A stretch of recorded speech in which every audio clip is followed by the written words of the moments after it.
Madam Speaker, the Jamaican Dream embraces freedom and democracy. The Jamaican Dream does not tolerate exclusion of the vulnerable. It does not tolerate arrogance by those in authority. And most of all, it does not tolerate the abuse of state power.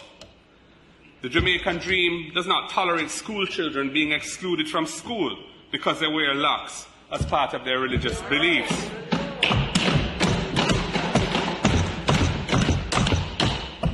Madam Speaker, the Jamaican Dream will not permit a Prime Minister to make orders creating criminal offences like the amended DRMA did without parliamentary oversight.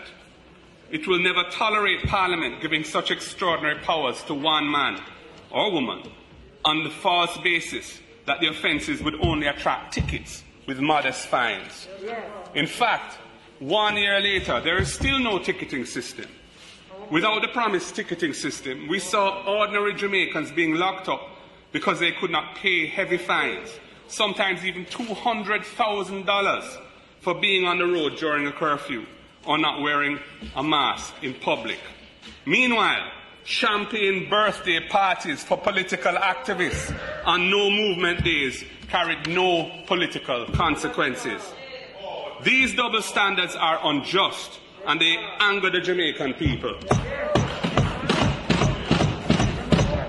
The Jamaican Dream requires one rule for everyone, no matter where you come from, or no matter who you know or don't know.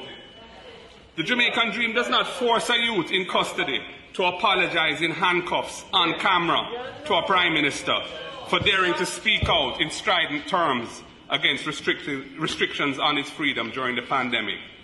That kind of abuse is not a feature of a democratic society. It is not a feature of Jamaica, land we love.